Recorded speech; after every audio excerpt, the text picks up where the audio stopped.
Hello, everyone, and welcome to today's workshop, What Technology Tools You Should Consider for Your Nonprofit. My name is Kim Fellman, and I will be helping to host this session today along with Megan Mendiola. Megan, do you want to wave? Here we go. And Rob Johnson, the guy with all the hats in the background. This event is brought to you by JMT Consulting. For the past 30 years, JMT has worked exclusively with the nonprofit sector to implement, train, and support nonprofits with their financial technology. This is why we're so excited to introduce to you the software vendors we partner with, so you can see firsthand why we would recommend them to nonprofit organizations. With that, we are going to get this event started with a tech talk from JMT's Director of Professional Services, Brad Carson. Before I hand the floor over to Brad, I have a few housekeeping items to cover. First, each vendor has at least one prize to give away today. We are going to use the chat function in Zoom to coordinate these prizes. So what I'd like for you all to do is practice using the chat feature so that you're ready to go when the time comes. So if everyone can please go ahead and drop your name or what nonprofit you work for in the chat now to make sure you're ready to go to win a prize. Awesome. We've got Union Rescue Mission, SCPA, IAVI, Civic Works, Nashville Rescue Mission, Native Arts, RAH Foundation. Awesome. Good job, guys. Health first. All right. Everyone is just writing in the chat where they're from or the name of their nonprofit to make sure they know how to use it when the time comes to win a prize. Got the Catholic Charities, awesome. Okay, it looks like the chat is working for everyone. So next, I wanted to let you all know that at the end of the workshop, JMT is going to give away a $250 gift card. Megan is going to be choosing the winner today at random, so please stay to the end if you can, and good luck to each of you. Lastly, today's session is being recorded and will be emailed out to you after the event. And so without further ado, let's get started. Brad, the floor is yours. Great, thanks Kim, and afternoon everybody, and thanks so much for joining. Yeah, as Kim had mentioned, the work we do at JMT is principally with the nonprofit sector to help them select, implement, and support their technology solutions. And a lot of the systems that we work with are the vendors that you'll be seeing later today. And as part of my role as Director of Professional Services, a key aspect of that role is to really help clients enable and optimize their operating model. And what we mean by the operating model, it's the following interrelated components. People, so what is the culture of the organization? What is the capability and capacity of the staff to perform their functions? Process. How efficient are the day-to-day processes, what controls are in place, and what risk management practices is the organization implemented. Technology, kind of the core reason why we're all here today. Technology is an enabler.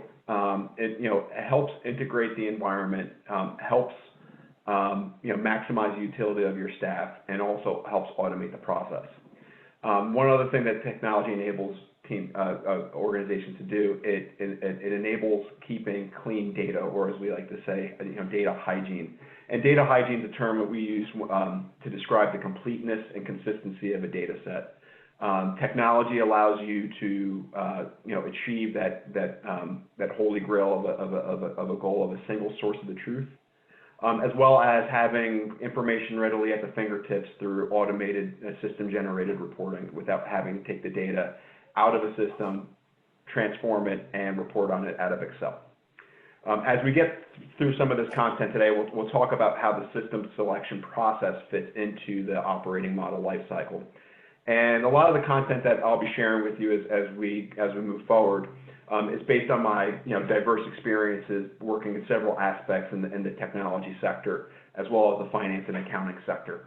I've been a senior finance leader in the nonprofit sector. I've been working for financial software vendors, both on the sales and delivery side, and then also in the traditional business consulting sector as well. And just to provide some additional context for today, just some general trends and observations from what we're seeing related to the not-profit sector and technology. The needs, as with everything, continue to evolve. The reporting needs driven by donor requirements, driven by board members wanting to get more transparency into the deployment of funds and the success of their programs. More sophisticated management coming in from growing up within the sector as well as coming in from the private sector. It continues to be a struggle. Key contributor to that is organizations traditionally have underappreciated the discipline needed to create a mature and sustainable technology environment. And then finance and accounting technologies, in a lot of instances that we see, it's the biggest piece of technology found at our organizations. It takes up the biggest part of the budget. And with organizations that we come into, the software model is usually made up of a few disconnected systems, whether it's a general ledger, a donor management system, and some other function-specific applications for payment processing, timesheet budgeting, and payroll. And we really work with clients to really tying it all together. And a lot of organizations that point where it gets all tied together, it's Excel, which can be the Wild West from time to time. And one of the big mistakes that we also see being made during the software selection process is that sometimes these decisions can be made within a vacuum, whether it's one or two individuals in the organization going through the system selection process, making the decision for the organization, or it's confined to a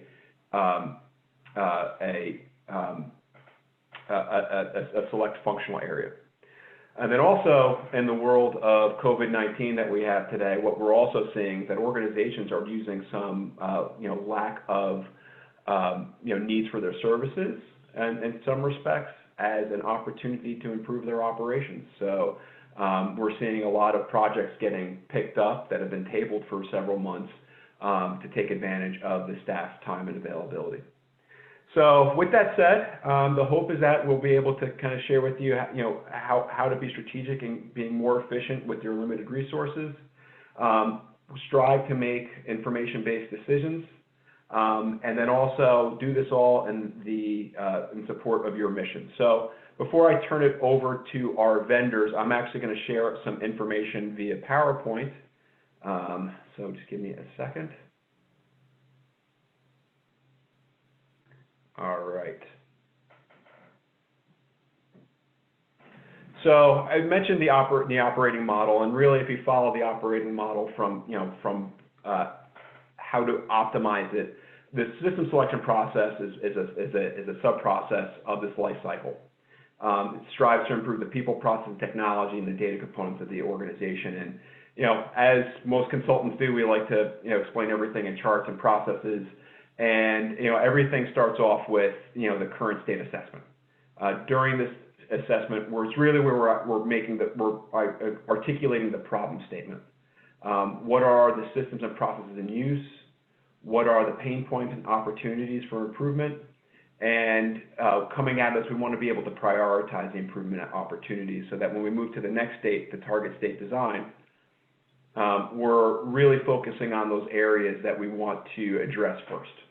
And we define our functional, technical, and reporting requirements. We start to lay the foundation for getting to that single source of the truth through defining a data governance model. And then here's also where we execute on evaluating the system options. Once we go through that system selection process, we then go to implementation, where we're documenting the system architecture and information flows. We're developing system design documentation, configuring the system, updating any affected policies and procedures that the systems are going to support. We're going to enable our staff through training, and then we're going to go live. And that journey doesn't end there. It's where we move into the sustain phase, where we are providing that real-time support for clients who are really going through processes in a new system for the first time, and there's going to be that need for change management. We're going to monitor to make sure all the data standards that we set forth and early on in this life cycle are being adhered to and monitored. And then we're going to continuously identify improvement opportunities, which makes this a complete circle that those organizations that are really are able to make the most out of their technology are ones that are evaluating it on a consistent basis over time. None of this is made possible without the discipline of project and change management. This is necessary throughout each phase of the life cycle. That it helps define the tasks, deadlines to create a culture of accountability, and also helps manage the communication throughout each phase, so all stakeholders are aligned. This last slide I will share with you before I turn it over to our vendors. When looking at systems and the type of criteria that you want to evaluate, while functional fit is a critical component, it's also there are other aspects to really help to determine the best partner. And I'm deliberately using the word partner as opposed to vendor, because these are going to be individuals that are going to really embed themselves with the organization and are going to be extensions of your team, just as you'll be extensions of their team in order to go through a successful implementation and support relationship. The evaluation criteria that we're going to go through, the weighting of each category may vary depending on each organization and application, but overall, each of these criteria should be included in the selection process. First one is total cost of ownership and ROI. What's important to understand is not only what are the cost variances from where you currently are today, but also how to quantify the anticipated realized benefits of the system, whether it's time being moved from data gathering task to data analysis, whether there's direct revenue that you can apply to the implementation of new technology. Very important to quantify here, particularly for systems that are coming in to replace Excel. Partner team. So this includes the management of the organizations, the implementation support teams that you're going to be working with on a day-to-day basis. It's important to understand that the sector expertise that they may have, because the expertise that you are going to want to leverage, that it's going to allow these implementations to be successful and be done in a timely fashion, knowing that they've done this type of work before for your peer group. User access and interface, always one of the stumbling blocks when you start to roll out new technologies and getting users to accept the new systems. The ease of access, the intuitiveness of the user interface really helps facilitate the greater organizational acceptance. Integration capabilities. There's no one single solution that solves all your problems, so you're going to have to understand how these new systems are going to integrate and exchange information with other systems within your landscape, and really driving towards obtaining that single source of the truth. Client support model, very important post-implementation. What's the accessibility of the client support team, and what metrics can they provide to you with their average response and resolution times? Also, what type of tools are you going to have available to yourself to really enable user-driven support through online support documentation, tools, and recorded webinars? And last but not least, what's that future roadmap and upgrade approach? Is the system that you're implementing built on the latest and greatest technology, or is there going to be some replatforming in the near future that may limit or have an impact on future functionality that you've grown accustomed to? So with that said, before I turn it over, I think it's important to share with all of you that having a defined process and establishing and measuring against relevant criteria are going to be key determining factors in realizing a successful technology implementation and establishing a positive relationship with your software partners. So with that, Kim, I'll turn it back over to you and the panelists. Thank you, everybody, for joining today.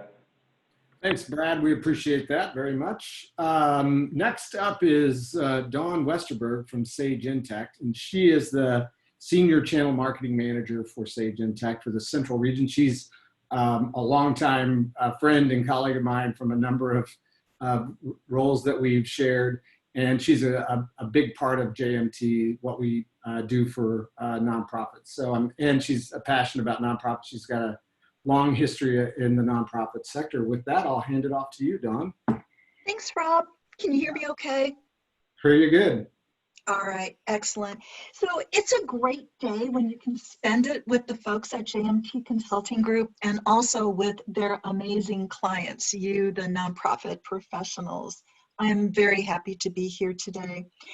I'm going to talk briefly about Sage Intacct and mostly about how financial information can be combined with statistical information to give you better data and performance metrics. And then I'm going to wrap that up so that we can have a little bit of fun and play for trivia. So these are we have the core financials in a born in the cloud financial management system. And for those of you who use Sage Intacct, you know how that made it very easy to pivot from being in office to working remotely. And the other benefits of our native cloud solution is most of the other solutions that you're going to hear from today work with Sage Intacct in a best of class configuration. So you can pick the solutions that are the very best for the departments or aspects of your organization that they serve. So having said that, I want to acknowledge right off the bat, and as Rob said, I have worked with nonprofits for 20 years out of my entire career. And when I look at what is expected of the nonprofit CFO today, it is more complicated, it is more challenging than ever before. And I think you'll agree that here are some reasons why. These are the top 5 internal frustrations that a director of finance or a CFO within a nonprofit organization faces. And this is according to the 2020 Nonprofit Technology Trends Research Report. So number one, and you might relate to some or all of these, but number one, your current processes are not automated. Number 2, you and your team are buried in spreadsheets. 3, you've got multiple disparate systems that don't talk to each other. 4, by the time you have assembled the needed information, once it's compiled and consolidated, it's stale. And 5, there's no easy way to measure your outcome metrics. And so what we're very proud of is that we provide a solution to this. But let's do this. Let's take a look at these top 5 frustrations and then give it another dimension or degree of difficulty, if you will. And that is that you need to report to all kinds of different audiences, and each require a little bit different spin on the reporting that you get. There really is no one size fits all reporting. So, you know, you may have internal stakeholders or constituents that you need to report to. Certainly, you have funding sources, be they donors or the organizations that, or the government awarding the grants, sometimes both, as well as some other sources of funding. Everybody has a board that they need to be accountable to. But if you back up a little bit, even though those are the pressures that we feel month in and month out as we approach closes and delivering the data according to the deadlines, you know, the most powerful aspect of accurate real-time reporting is what it allows you to do as the financial leader of your organization, namely providing better management through data-driven decisions. So having mentioned that, let's take a look. This is a sample roles-based dashboard.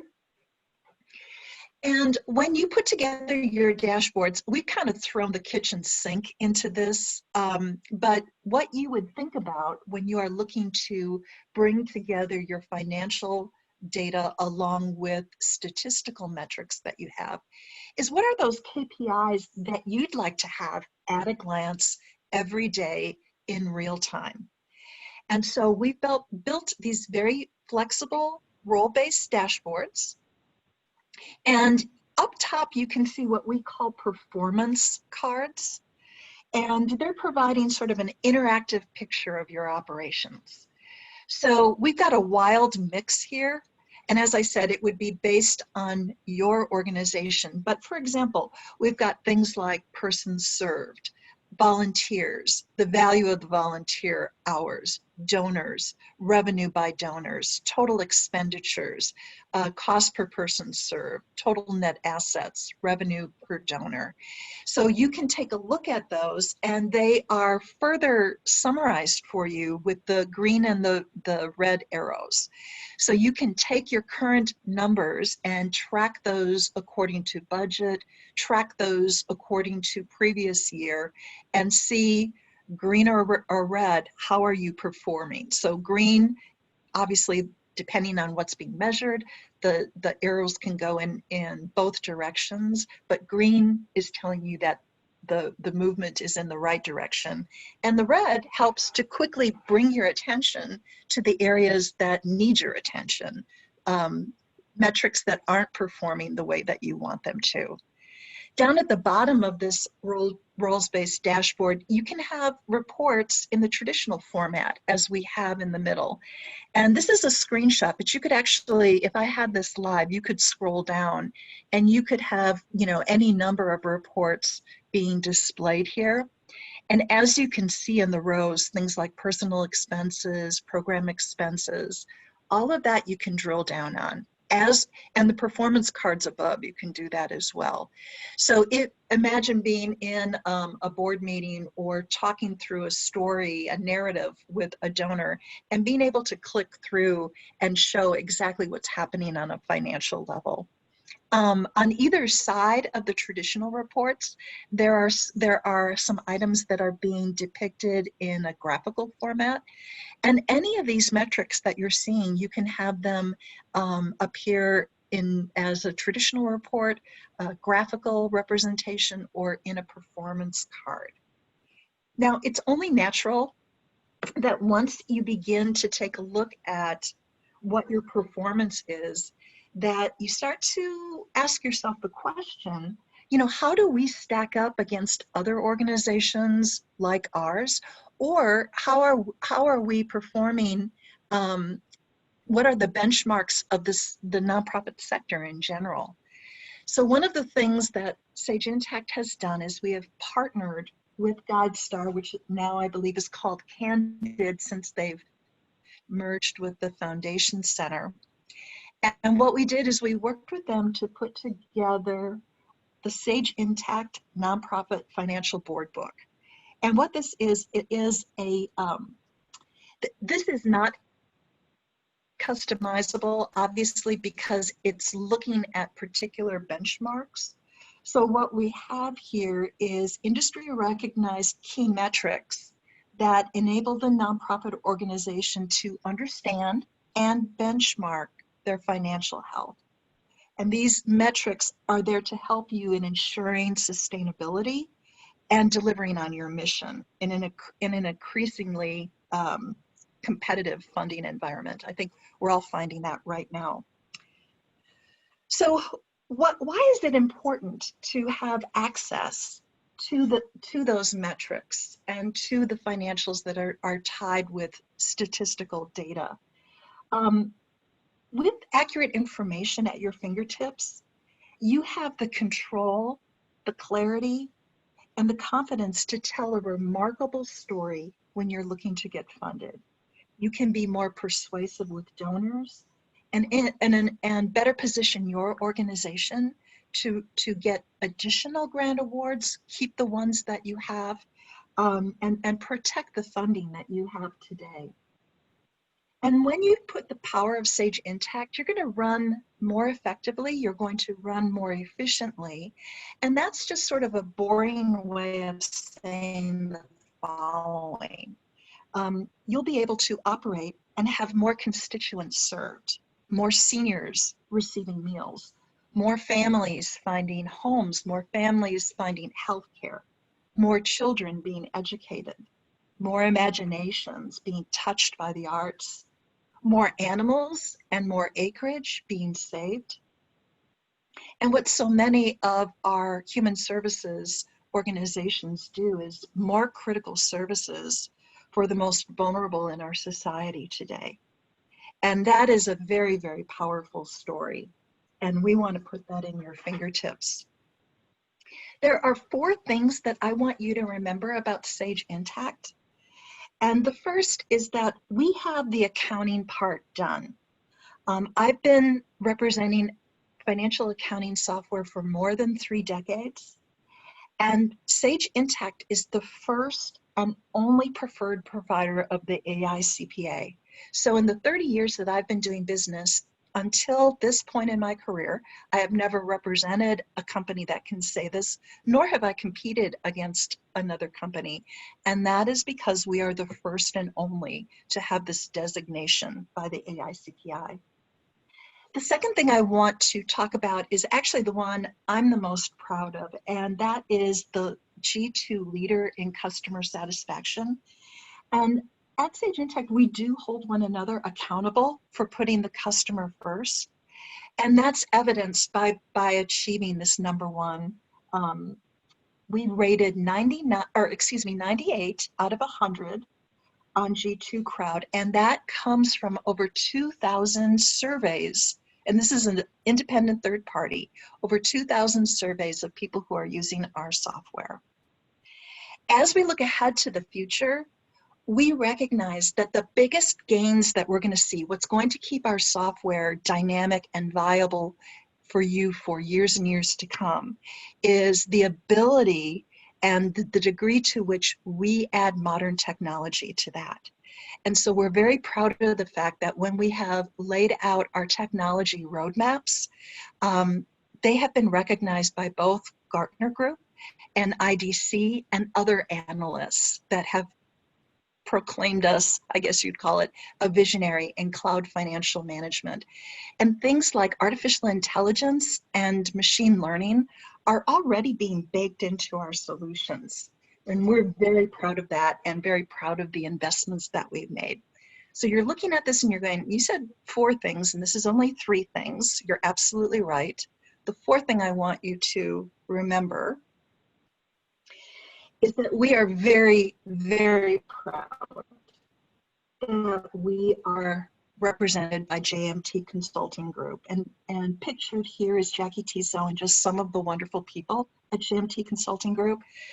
And in all of my career, I have not run into that many practices who put their sole focus on nonprofit organizations.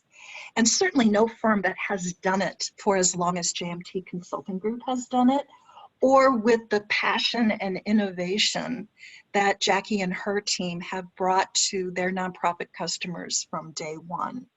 So when you combine our solution with the creativity, the technical expertise, and most importantly, the understanding of nonprofits that JMT Consulting Group brings to the picture, you will take your organization to a whole new level of effectiveness. So with that, let's have some fun. It's time for trivia, so find your chat button.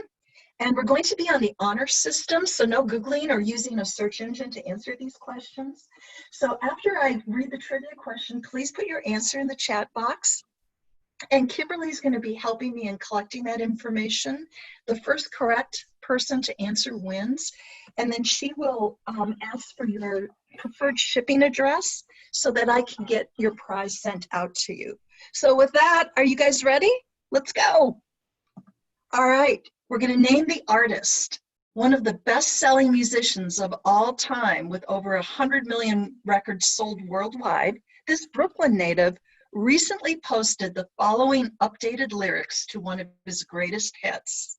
Hands, washing hands, don't reach out, don't touch me, I won't touch you.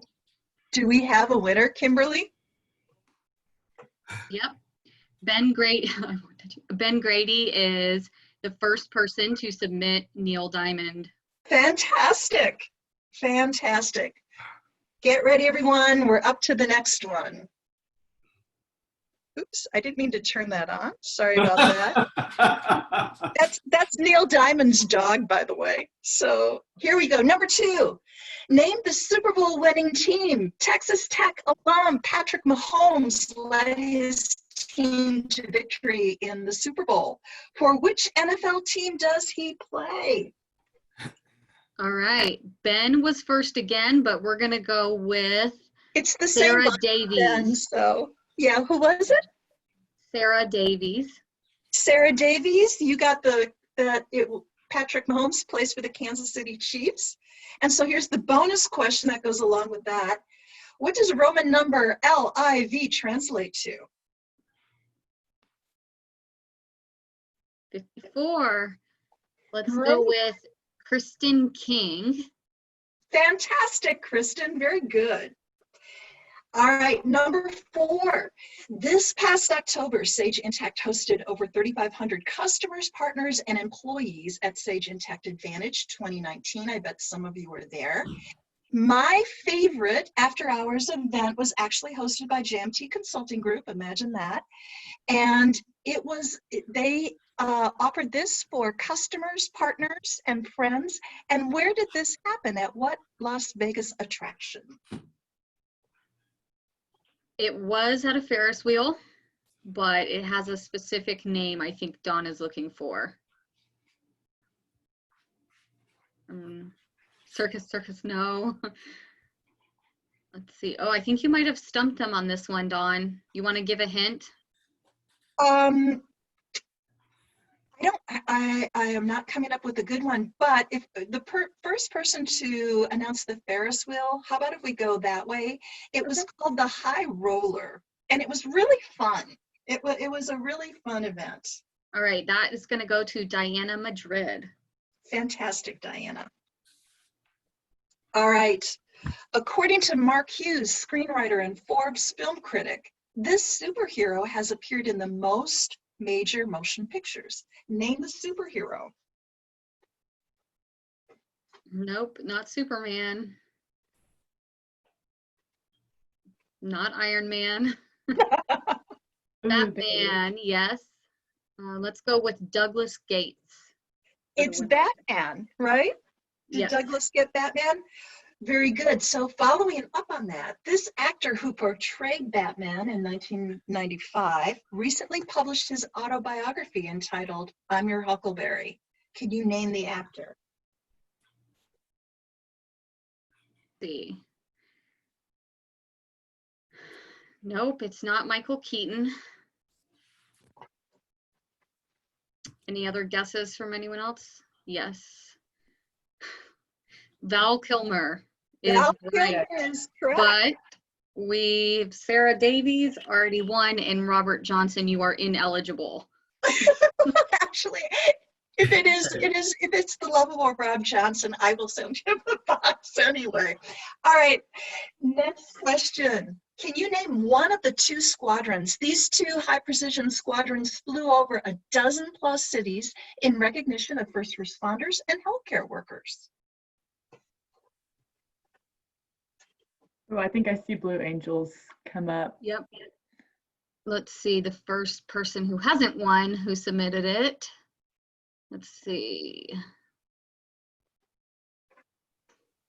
The answer is Blue Angels, but all of you have already won a Step Up with Sage Intacct box. Does anyone else want to submit? Kathleen, we'll go with you. Fantastic. Good job, Kathleen. So we would have accepted Blue Angels or the Thunderbirds on that one. All right, folks. Hopefully you were hanging on my every word during the presentation. Here is the final question. Name the software solution. It's the first and only AICPA preferred financial management solution. It's rated #1 for customer satisfaction on G2, and it received the highest product score in Gartner's Critical Capabilities report.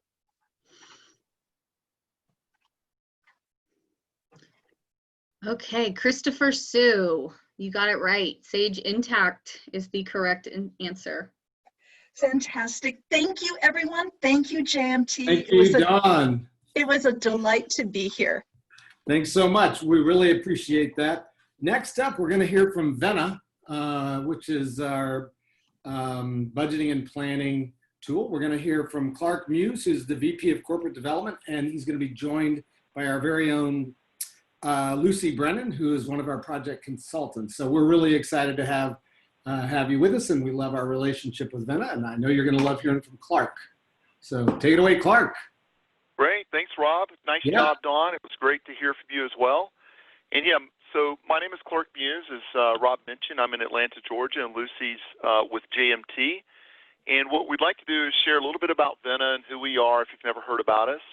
And Lucy's going to actually walk through a little bit of a demo so you get a little bit of a look and feel. for how Vena can help automate, streamline, and de-risk the planning process and reporting processes that you might have. We're delighted to be here as well. So a little bit about Vena. So we are a Canadian-based software as a service company, and we founded the company on a key fundamental premise, and that is the fact that we recognize that people still like to use Excel. It is still around a lot of finance and accounting, and now we're seeing more and more business people using it within the various operations. And the reason for that is it's very flexible and easy to use. The problem with it is it doesn't necessarily work very well in an enterprise-wide scenario, and that's why, you know, a lot of products like Intacct, for example, and other financial accounting systems have evolved to provide very secure, very controlled platforms for collecting data and for, you know, consolidating and reporting and things like that. And so what Vena did is we chose to marry the best of both worlds. The security and control that you would get with an ERP system, for example, along with the flexibility and ease of use and high user adoption rates that you get with native Excel. And it's this combination which has fueled our growth, and JMT has been a big part of that as well. And so when you think about what Vena does, we can automate, streamline, and de-risk all of your FP&A activities, from strategic planning, operational planning and budgeting, forecasting, all of the internal reporting activities that are in and around that. Vena can help manage many of the financial close activities as well, particularly the ones that are not done within the ERP. So we work very, very well with Sage Intacct. We love Intacct, but there's certain things that do occur outside of the financial accounting systems. And that's a good candidate typically for Vena to streamline, automate, and de-risk. So whenever you find yourselves kind of swimming in spreadsheets and it's not working because it's out of control and you're in that environment where it's just grown over time and it's just a real rat's nest, for lack of a better term, in many cases, Vena is a great candidate to fix that. So we have lots of nonprofits. We have lots of nonprofits that Vena found organically. We have tons of nonprofits that have been brought to the table by JMT, from museums and memorials to large, medium, and small foundations, to religious and non-religious charitable organizations. We've been able to touch on all of them. And what's really nice about JMT is they've taken Vena and they've pre-configured it and they've added a lot of value to what we provide kind of natively, specific for nonprofits. So things like being able to do complex allocations and the reporting and a lot of the things that Dawn mentioned, being able to manage donors and other revenue funding sources and things like that, being able to manage grants. We can do a lot of that in Vena, which is quite nice, thanks to how JMT has worked with it. So one last slide here on how it works, and then we'll let Lucy take off with it and give you a demo. Even though we've embraced Excel, Vena is a multi-tenant cloud-based solution, similar to Intacct or any other modern cloud-based solution. And everything within Vena to support the application is centrally stored and centrally managed. The data, the spreadsheets, the templates, the security, all of that stuff is centrally stored and centrally managed. We have direct integration to many of the cloud-based ERP systems like Intacct and a few others. And we have other tools that can help us get data from other on-premise data sources or other legacy data sources. And as you might guess, we leverage and embrace native Excel for authoring reports and templates and things like that. And because we use Excel for part of the end user experience, we have extremely high user adoption rates. And that environment also extends to PowerPoint Word as well. And in doing a PowerPoint presentation to your board, or doing a board presentation, you would typically do that in a PowerPoint deck. So we support Word and Excel. We support Word and Excel and PowerPoint, both the online versions and the desktop versions. And for analytics or other dashboard analytics that you're not getting perhaps out of the ERP system, we support Power BI as an option there as well. And the last thing I'll say here is that it's not about the numbers and collecting data and consolidating data for a budget, but it's also managing the process, the people's time. You're managing people's time. So Vena has inbuilt a whole host of process management capabilities like submission approvals and workflow tracking, workflow management, audit trails, and all the things that you would expect from a solution like this. So I'm going to stop here, my share, and I'm going to let or ask Lucy to take it. And she's going to walk through a demo for you just to give you a look and feel. It's not a very lengthy demo for the amount of time we have, but it'll give you a look and feel for how it works. Thanks, Clark. Everybody should see my screen now to log into Vena. And the login, you can log into any browser. I'm using Chrome here. The setup is with the user's user's email address. The only other preparation you would need to make is to download a small Excel plugin where you'll see a Vena menu option across the top, and that'll leverage all your input when you're running reports in Excel, and it'll link back to Vena Cloud where you can see all your changes in real time. Others can see your changes. And, so your changes will be flowing right back into the same report. So I'm going to log into Vena. And when you log in, you're going to see things like this screen right here that shows your task list. It's basically a task list. You're going to see to-do items. I've got something that's overdue here. And coming soon items and view only. So you'll also see, it's not on here on my to-do or my coming soon, but you'll also see that they're due in a certain amount of days, which will help with planning. So you might need to schedule some time for yourself to work on those particular items. That's with the to-do and coming soon pieces. And the view only, you're only going to see two kinds of things there, any reports that you have access to, and any prior submissions of the other tasks that you've worked on previously.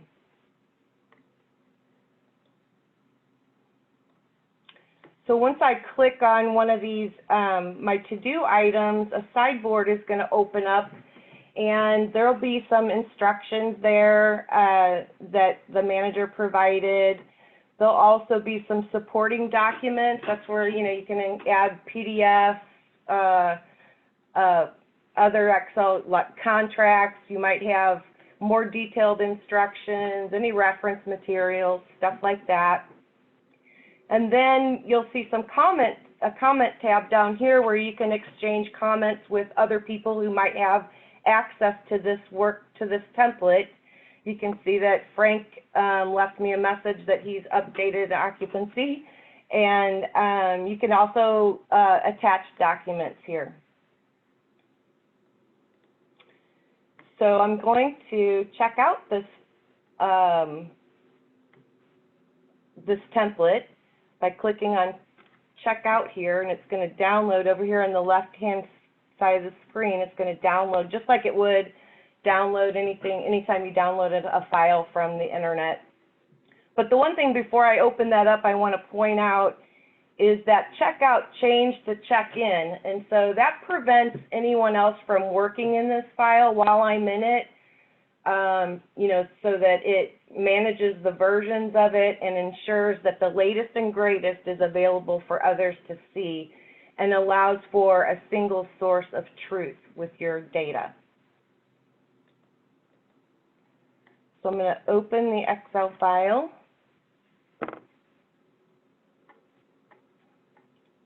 And you'll notice there's a template going on in here in the background. And it's talking to Vena. And here, this part will be customized to your organization. For me, I have, I can make selections for entity, department, year, budget. You can also provide scenarios, what-if scenarios. I can go and do forecast, anything like that. for this, I'm just going to click OK. And it's talking to Vena, and it's going to load in that data. And from here, it's just basic Excel functionality, you know, where I could, you know, basically, you know, you can add formulas in here in any of the blue shaded lines. I can change numbers. Maybe I'm going to have that be 500 for, and I'm going to drag that across all my periods here. And you also have visibility into prior years. I'm going to expand this here so I can see actuals. For the year, we're a little early in the year, so there's some space to enter in forecast information. You also have, you can also have supporting tabs in here. For example, down under maybe travel, we have some information in travel. I have an added tab here where I can add information that populates to that main tab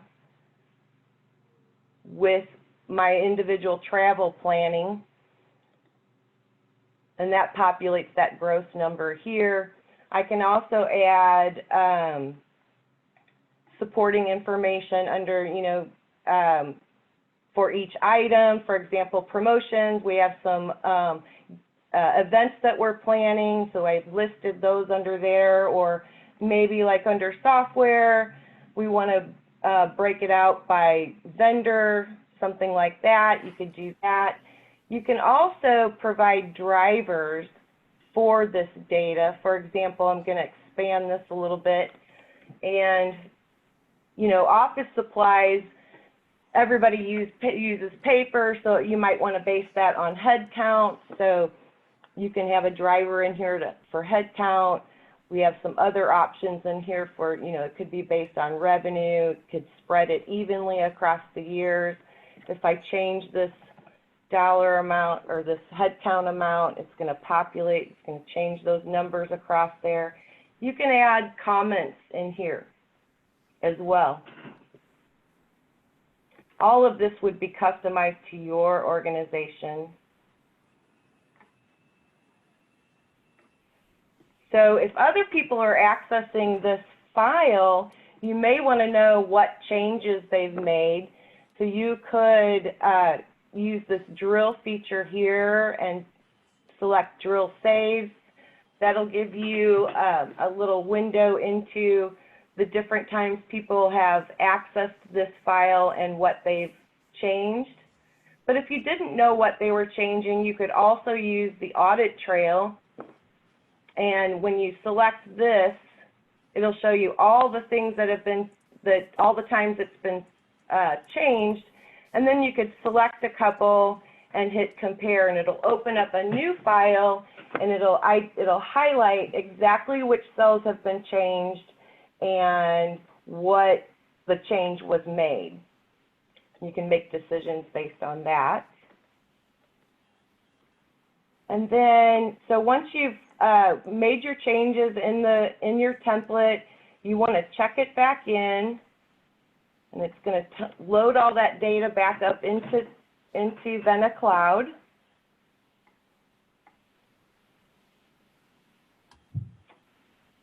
Give it just a second. Do you want to check it in this file? Yes, I do. And it's going to take me back to Vena. So one of the other things that I'd like to show you is what managers can do in Vena. And a lot of times they like to see the workflow, create workflows. So this is a customized workflow on the budgeting process. Each one of these has, you know, you can have approvals in them, you know, where they get rejected, go back to for input. They're customized to your organization, and you can use these workflows for other processes in your organization, like month-end close. Another thing is, as these, you know, as these steps get taken and maybe a budget gets submitted, then an email now outside of Vena goes to participants that lets them know that something's been submitted, approved, or rejected. Those notifications can be turned on and off in Vena right here under the bell. One of the things that managers really like to see is the status tracker right here. And this really gives them a visual on how far along they are in the process with a calendar, the days remaining. But also down here, you can see individual tasks. You can see who's been working on what, who hasn't even started, all of that, giving the users, the managers, a tremendous amount of visibility into their status of their budget process. It's very difficult to do that with just an Excel-based solution, but with Vena, it can be easily leveraged. And, okay, Lucy, this is Rob. You are right at your time limit for that. Okay. You Good did deal. amazing. So I understand that Clark and Company have a little gift card. Is that right? Yeah, we're going to give away $200 Dang. to the person who can answer this question, and I'm just going to read it off, the fastest. It's an easy question, so get ready. What familiar application does Vena embrace as part of the software solution? Yeah, that was pretty quick. Yeah. Okay. That was impressively fast. That was. Would you like me to pick the first person who answered correctly or pick someone who hasn't won anything yet? Probably someone who hasn't won anything yet. All right, let's Terrible. see. Sean Hale, Kim. Yes, that's what I was saying. Sean Hale. Got it right. He Actually, spelled it wrong, but he was. We'll pay out both of them. We'll pay out both of them. One to the first one and one to the first one. Yeah, that is the hasn't, right thing. So Christopher Yeah. Sue, she first? Christopher Sue? Yes, Christopher Christopher, and then Sean Sean. Hale. That is the fairest way to do it right there. Yes, because we want everyone to stay engaged. Thanks, Could everyone. not be bitter. And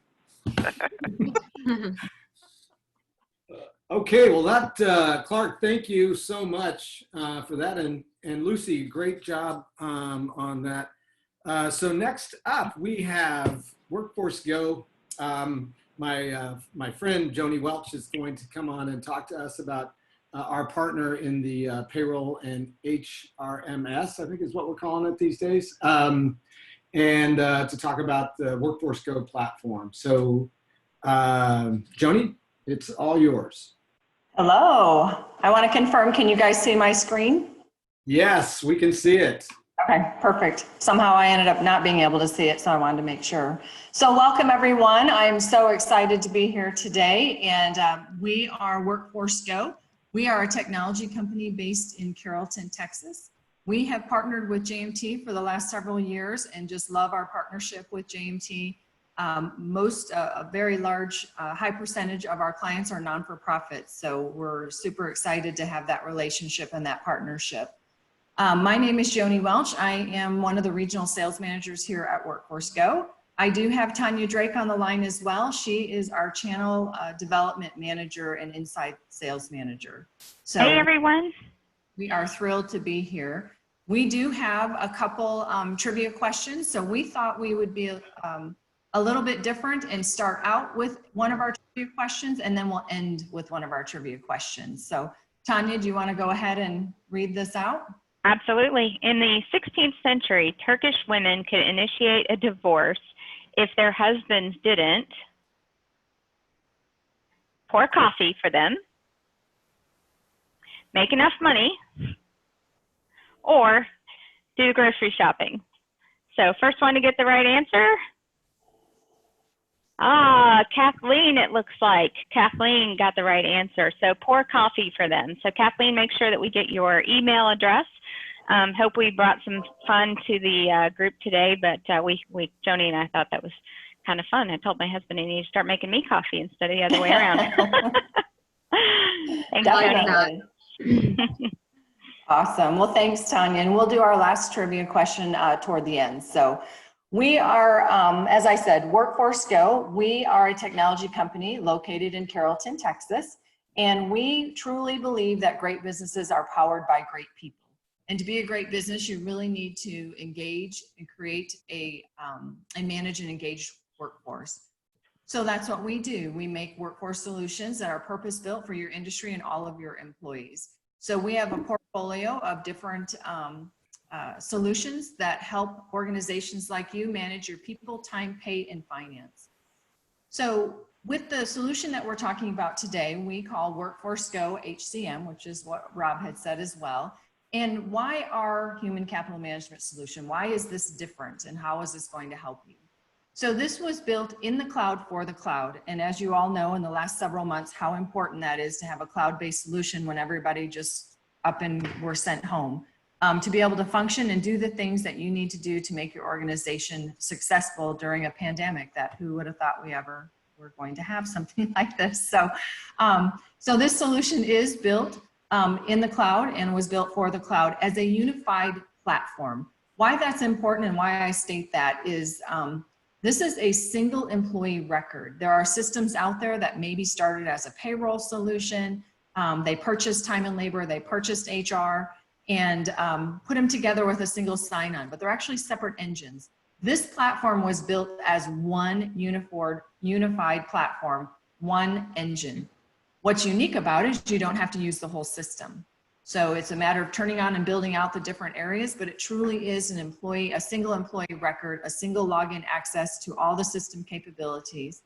It's a common user interface database, several different workflows that you guys can design. And of course you can have different security profiles to allow certain employees to be able to have access as viewing or editing access and things like that. So a system like this that is a unified platform is really going to help you guys give you a single version of the truth. It's going to help eliminate duplicate entry, data inconsistencies, help reduce those reporting complexities, and to keep in mind it's running in real time because it is a cloud-based solution, but everybody can have their own configurable dashboard. So whatever is important to you, all the different employee types, whether you're an executive, a manager, or an employee, you can have your own configurable dashboards. So what this is going to do is it's really going to help engage your workforce. It's going to help streamline your HR administration, simplify your compliances. It's really going to help empower those employees with self-service tools. This is a great pictorial of the system. We decided today not to do an actual demo, so we're just going to kind of talk through some of the different areas. So as I had mentioned, it is a human capital management solution with payroll, time and labor, HR. So when you're thinking of a life cycle of a person, it's going to start with recruitment, applicant tracking. So when an applicant applies, that is going to, all that information flows all the way through to their employee record once you hire them. Then you have onboarding. Then you have benefit enrollment, performance management, compensation management. Part of your time and labor is that data collection, being able to record hours against different cost centers, dimensions, accounts, things like that. Being able to build schedules, whether it's basic schedule or an advanced schedule tied to a budget, to skill sets, things like that, allowing employees to swap shifts. Leave of absence for FMLA. That's super important right now with all of the COVID-19 new acts that have been put in place are all part of that leave management. And then we have payroll. We have payroll, we offer it to our clients as an outsourced payroll or an in-house payroll. And that's something of when you have interests, you know, we can talk through the differences of what that would be. But it's a true unified human capital management solution that helps you manage the employee life cycle from pre-hire to retire. So again, some of the features of the HR, the human resource area of the system is going to be personnel administration, onboarding, benefit administration and management, as well as we have the additional module to turn on and build out that's benefit enrollment, life event change management, training and certification tracking. This is huge for organizations to be able to put this all in one place, allow the system to remind the employee that they need to go and get something renewed. So you can put expiration dates, the cost to the employee, cost to the company. So it's really helping you manage that asset tracking. Huge, right? When you have someone leave the organization, what have you given them? What do they have that is owned by the organization, a cell phone, a computer, a credit card, a key to the building, things like that. So it helps organize you because you can set checklists, onboarding checklists, offboarding checklists, and you have all this phenomenal reporting. And then we also have performance management to be able to do performance reviews with workflows and approvals and things like that, as well as merit increases and that type of workflows and approval processes. Time and labor management, that is a big part of our solution with the integration to our systems is tracking time. How did our folks spend their time? So it's a time and attendance, basic scheduling. You can set different payrolls, data collection is all about how are you wanting the employee to collect their time? Is that through a web portal? Is that a tablet? Is that a mobile phone? Is that hardware hanging on the wall? So we have all different types of clocks that you can have, biometric, badge, mag strip. So it's a matter of deciding what areas, what locations, because it doesn't all have to be the same. You can have different time data collection for different employee types, depending on what you guys need. We have geofencing, all of that to be able to help, know if someone is clocking in at Starbucks down the street and they're supposed to be in the building or something like that. And then accrual tracking, right? Allowing your employees to know at any given moment, what do they have? What have they taken? What's been approved but not taken yet? What's pending approval? So it's allowing them to go through the system, whether it's on their mobile app or the portal itself, going in and putting that request in and seeing, do they even have the time to take? It allows the managers to be able to see, is anybody already off of my department, or does that employee even have the time to take? Leave management is all about FMLA, those types of leaves. And then of course you know about the Affordable Care Act. So this tool has a Affordable Care Act reporting tool to be able to know, with having it being a full human capital management solution, you'll know their hours, you'll know their pay, the benefit plans are loaded in the system, so you'll know if they're affordable plans that you're offering. So at a glance, any hour, any day, any week, any month, you'll know what is someone's Affordable Care Act status. And then at the end of the year, the system will produce the 1095-C form, the 1094-C form, and then Workforce Go can file those on your behalf. And then we have payroll, gross to net calculations, tax filing, payment services are all done by Workforce Go unless you have other means, if you have a tax filing engine or something like that. But most of our clients, we are handling all of their payroll tax services, direct deposit, year-end processing, general ledger processing, and all of that.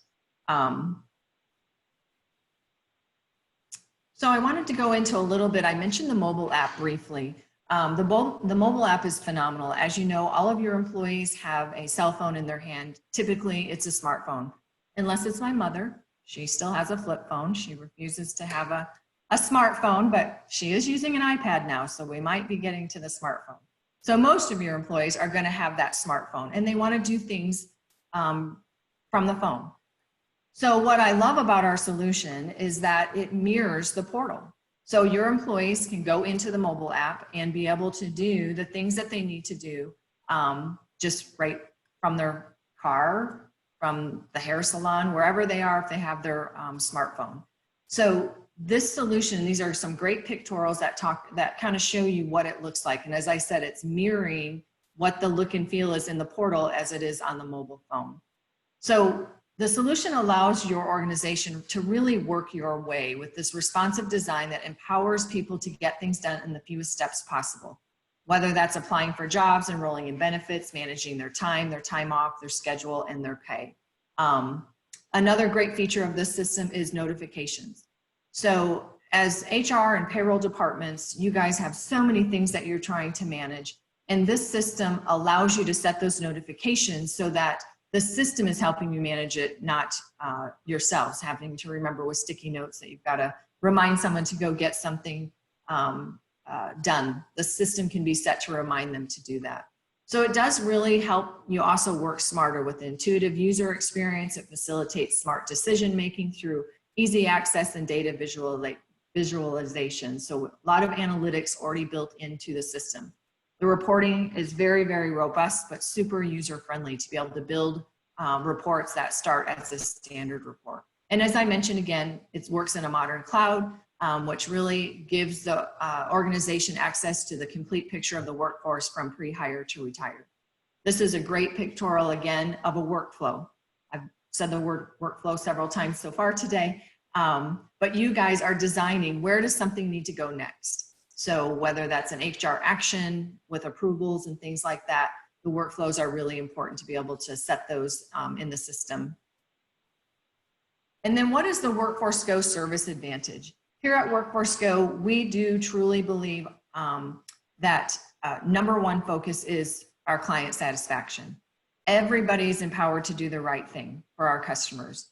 We have experts here on staff that have come from all different industry backgrounds. And so when you guys move to a new system, this is the time to think about new processes, perhaps. Change the things that you've never really liked. You don't know why we've done these things for 100 years. It just was the way it was when you got there. So this is a great time when you change to a different solution to be able to understand what are best practices. And our team is there not only to build your organization out within the system, but also help guide you for best practices. And we also believe in a dedicated team model. So what happens with the implementation team is they are the dedicated team of experts, of course, in the different industry and the solution. But you'll have a project manager assigned to you. You'll have an implementation lead assigned to you. Once you're done with implementation, you've run a couple live payrolls, you get moved to your dedicated customer service representative. That is one person that knows the whole system. It's not multiple people answering questions about payroll or time and labor. It's one person. They get to know you, your organization. You know each other's names. You'll know each other what you did over the weekend sometimes, depending on how often you are communicating with that person. So we truly believe it's a dedicated service model, and nothing's more important than your success to us. And I mentioned that we integrate not only our unified platform with people, time, pay, but also finance. So I wanted to briefly talk about our integration with Sage Intacct. This integration was built on the Sage Intacct platform. It is a bidirectional across all dimension and real-time integration. So this type of integration, for those that are using Sage Intacct or thinking about Sage Intacct, it's really going to help enter something only one time. So you're going to hire your folks in the Workforce Go HCM system, and it can create their account over in Sage Intacct. You're going to manage your dimensions, we call them cost centers, in Intacct, and they're going to flow over in real time into Workforce Go and show up to be able to record hours against and do those allocations and things like that. You're going to run your payroll within Workforce Go, and you can go over to Intacct and your GL is posted there. And then also our superior integration is time, sending our timesheets over into Intacct's time and expense. And then with Billa MIP, we have an interface that we've built for to do automatic import and export set up for your GL. So some nice integrations there that help alleviate multiple entry and hand keying and things like that. So with that, I would like to go to our last question. Rob, am I on time or how many minutes? You're doing great. You got 1 minute. Okay, perfect. Amazing time. Do you want to do the last question? Awesome, absolutely. You did a great job, Joni. Thank you. When he died, cannot talk, and the inventor of the Frisbee was cremated and flown around the country. Made into a Frisbee after he died. That seems illegal. Or C, I can't see it, made into a paperweight. So let's see, Diana Madrid. Diana, you are the first to guess the correct answer. He made himself into a Frisbee after he died, or I guess someone else did it, but thank you so much for participating today. We're excited to have you guys join us. And Joni, thanks for doing the hard work. Thanks, y'all. Joni, nice job. Tanya, really interesting questions you guys came up with there. Really good. Next up is our friends from Nexonia. And we are, I believe we have Maria and Byron. Is that right? And Nexonia is our automated timesheet, expense report, travel. They do all kinds of stuff. So we're, I think I got it right. Are y'all ready? Good to go. Great. Hey, Byron. Can we hear you? Can you hear me okay? Yes, we can hear you. We're off to the Perfect. races. Okay. Awesome. So yeah, as long as everybody can see my screen, should be up and running. So as Rob mentioned, we are Nexonia, and we do time, expense, and travel management. So just a little quick introduction so everybody knows exactly who's speaking. So there's myself, Byron Wojcik. I'm a partner manager at the Nexonia brand under Emburse. So if you are doing your research, you'll probably see our overarching company name, Emburse. So I just wanted to make note of that. So I've been with them for 4 years on the partner side, overseeing a wide variety of value-added resellers. And then over the past 2 years, I took a focus into Emburse's key partners, concentrating on the Sage and Sage Intacct channel. So therefore, JMT being one of our top partners. And I also have my colleague on the call with me today, Maria. So I'll let her introduce herself. Hi, everyone. So it's nice to meet everybody today. So my name is Maria, as Byron mentioned, and I've been with the team for about 4.5 years. I originally started on the implementation team, then made my way over to sales, which is where I am today. Awesome. Thanks, Maria.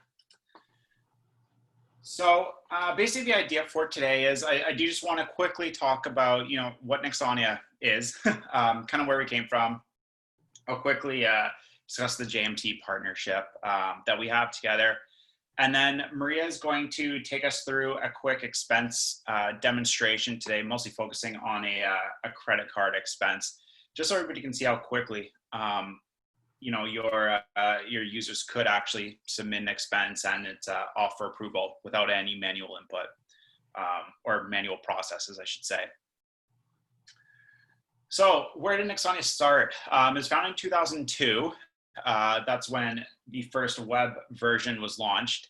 And then in 2008, that's when the mobile app was all completed and actually launched when the Apple App Store came live. So we were one of the first apps on there. So I did mention that Nexonia is now part of this larger portfolio of companies known as Emburse. And out of all of the companies, which include Nexonia, there's Certify, Tally, Chrome River, Abacus, Captio. So again, if you see any of those, it's all the same family. We now serve over 10,000 active clients. So Nexonia does do expense travel, project allocation, financial management solutions. There's also AP and PO in there as well. And what it's always been focused on is unbeatable and highly configurable integrations. So not only to your accounting systems such as, Intacct or MIP, for instance, but there's also credit card integrations. We can integrate to your payroll solutions such as ADP, and of course, ERP accounting software, and then travel platforms as well. So what's interesting about Nexonia and a big value is that there's nearly an endless possible configurations for not only your approval routings, but also your company policies that you have in place as well. So when you are looking at, let's say for instance, Sage Intacct, and you're looking at using their expenses, you will notice that we just go kind of that one step above. And that's really where Intacct views us as being a value add for their clients. Now, Nexonia has always kind of been towards the thought of when a client signs on with us, we don't want to leave them alone. We want to give them the tools for them to get up and running as fast and easy as possible. And then throughout the life of us, they're never left in the dark for anything. So with that in mind, we do have complimentary training and support, not only for administrators, but also for the end users as well. So your employees actually submitting the expenses. Now that complimentary training, it includes webinars that you can sign on for. There's training webinars, as well as access to our help portal. In there, you'll find tons of documentation, everything from submitting expenses to back-end management of the system. Along with that, you're also going to get a customer success manager for the life of the account. So they are really the person that's going to know your system inside and out, and they're always a main point of contact for you. Now, just hit on this too. Nexonia does handle VAT. It's multi-currency as well as multi-entity. So with some other expense solutions, you know, you might outgrow them. With Nexonia, you're never going to come across that. So next slide here before we jump into the demo, Nexonia and JMT. So we really are a family. And when you sign on, you know, you're getting the best of both worlds from JMT and Nexonia. So we work extremely closely together to onboard the client and making sure that Nexonia really is the proper solution that's going to fix their pain management or their pain points, sorry, in expense and time. So we've been partnering since 2016, and we're actually their expense vendor of choice. They also do use us internally as well.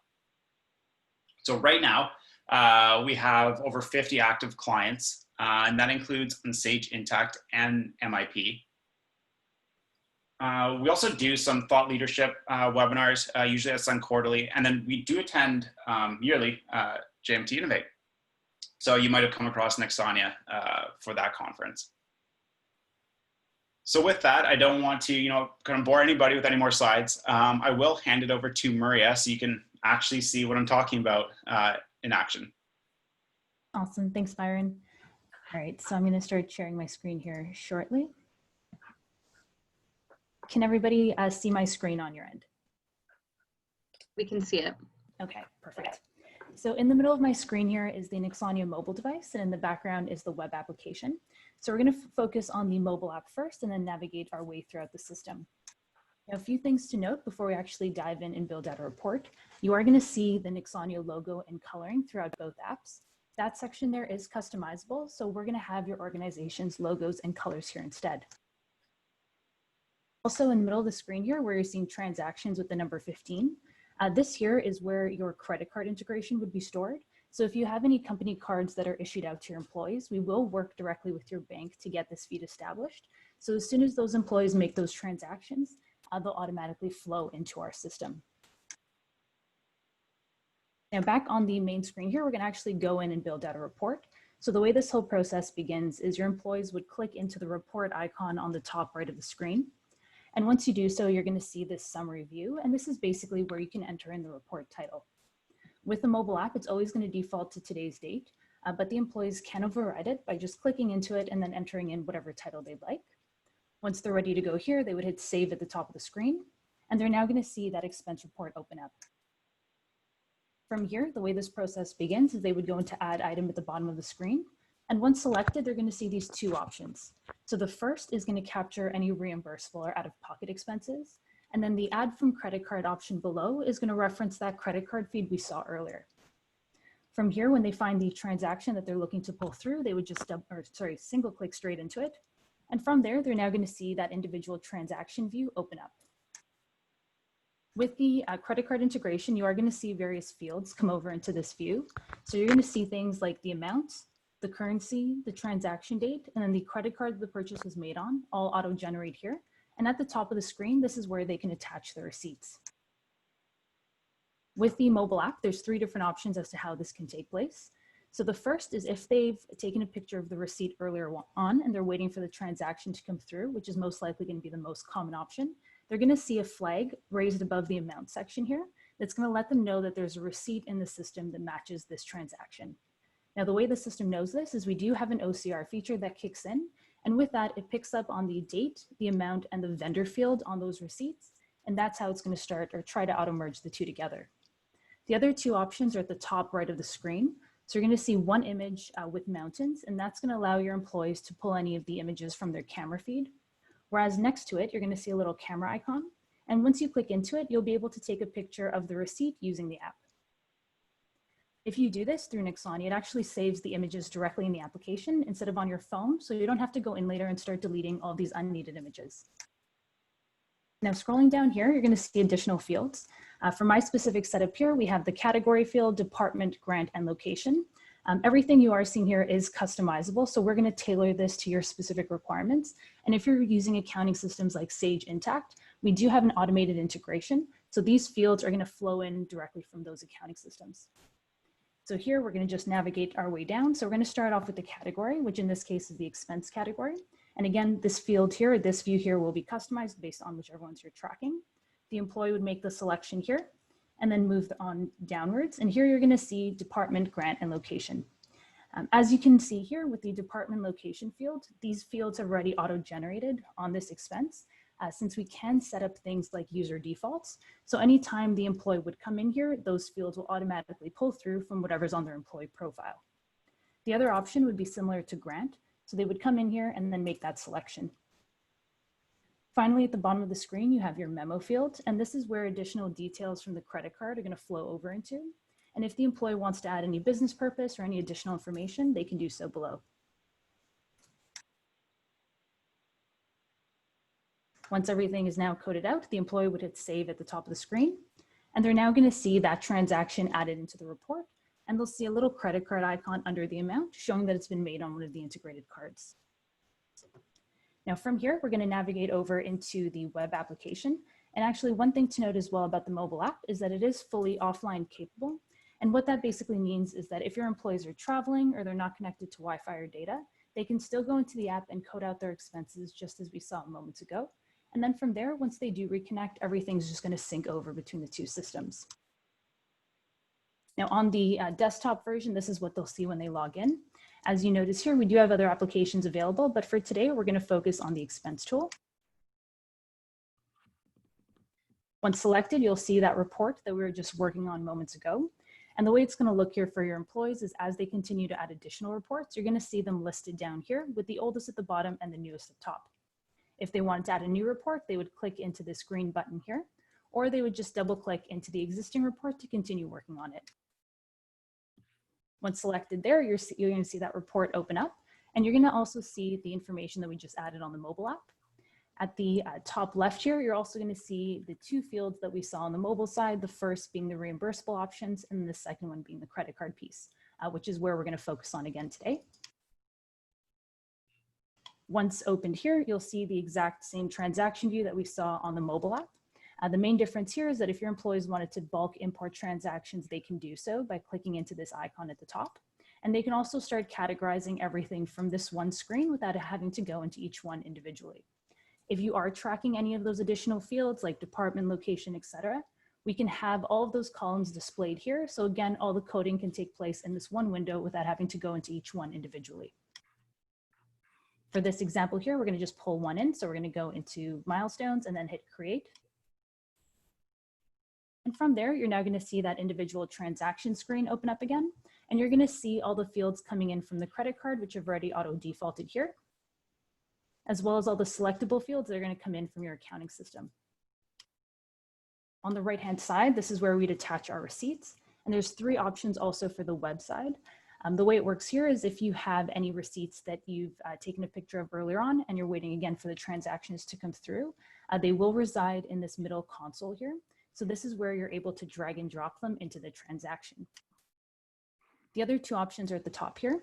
The first is upload and the second is email.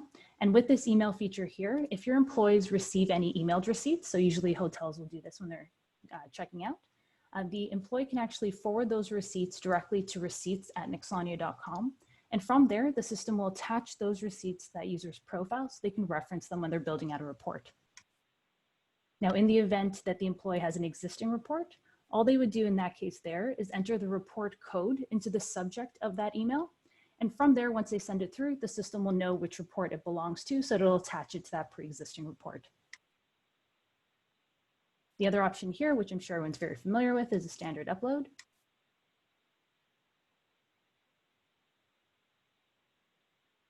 And once attached, they'll see a preview of the image that they included. So once they hit save and close here, they're going to notice that that transaction will now be removed from that credit card list. So the employees will know exactly which ones are still outstanding.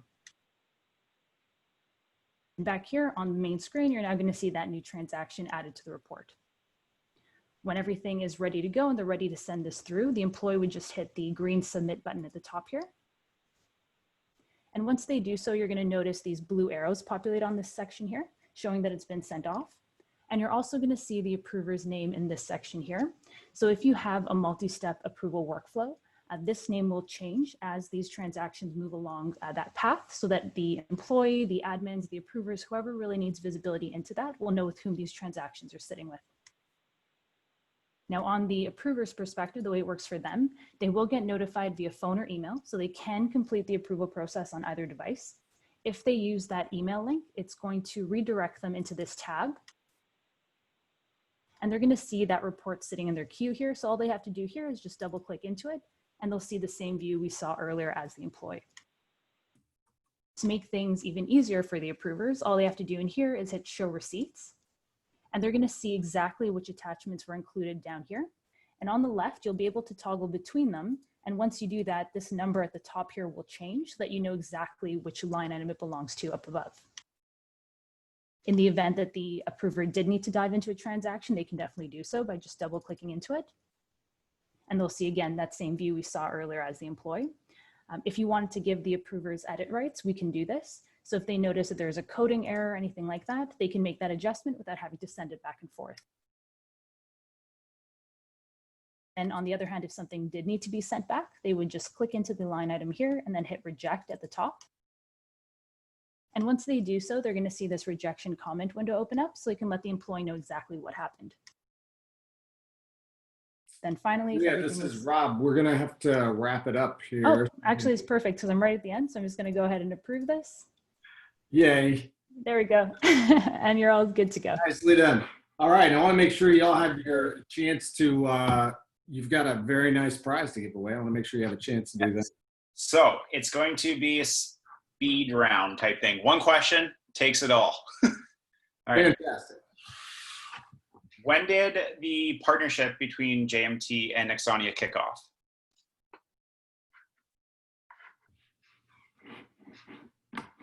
How's that going? Keep going, keep going. Yep. I don't think anyone's got it right so far. Keep guessing. I mean, this 2017 was the closest. Oh, okay. All right. There you go, 2016. We get a 2016 from Ben Grady. There All we right. go. What's the big winner get for that? A $100 Visa gift card. This is like a lottery.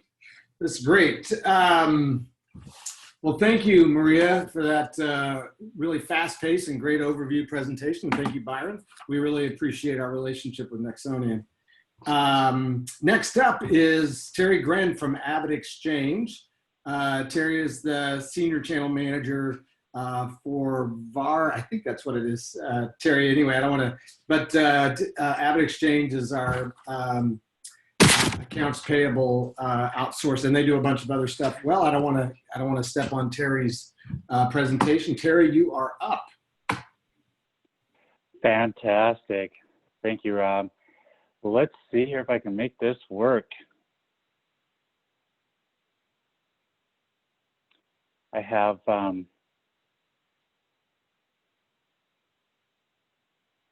many screens here. I'm not used to being on video, so I apologize. Hopefully everybody can see my screen.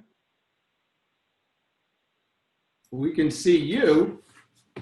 You can see me, but you can't see me. Painting in the back of you, which looks like a real painting. This looks like an actual office.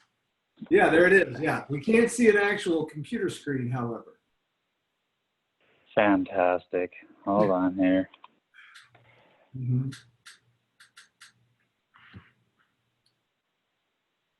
I'm sure it's just around the corner. What Terry is doing, if you're not familiar with Zoom, which I'm sure everyone on this call is very familiar with Zoom, he's trying to figure out what screen to share. Looks like he may have done it. Oh, that's your email. That looks pretty good. Yeah, probably have something good from, how about now? That's amazing. You did it. Okay, you've got 1 minute left, wow. Too, so good luck. Hi, hey, thanks. Hey, first of all, if anybody has had the chance to see Rob's presentation on his marathon running and a heart attack, you've got to see it. It's hilarious. Not the heart attack part, but just the way he presents it. Anyway, thank you. I will jump. It was fantastic. We both presented at ITA last year, and his was way more exciting than mine. So anyway, today we're going to talk about some critical questions to ask before automating. Like Rob mentioned, hopefully here, this will work. Man, this is just not moving forward. Let me go down here.